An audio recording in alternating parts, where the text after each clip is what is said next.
لیکن جمعیت علماء اسلام اپنے ان تمام مسائل کی حفاظت کے لیے میدان عمل میں آئے گی اور آنے والا وقت بتائے گا کہ ہم انشاءاللہ قوم کی رہبری کے لیے میدان میں ہوں گے، اور آج ہم عہد کریں کہ ہم مولانا فضل الرحمان صاحب اور جمعیت علماء اسلام کے تمام تر فیصلوں کو سر تسلیم خم کریں گے اور اس پہ عمل درآمد کریں گے۔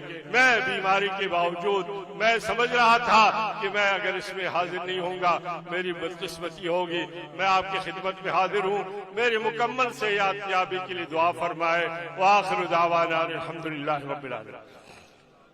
بالآخر سانس کی ڈوری ہوئی جب ختم اے مولا، ہوا کے ہاتھ تیرے دین کا پیغام دے آیا۔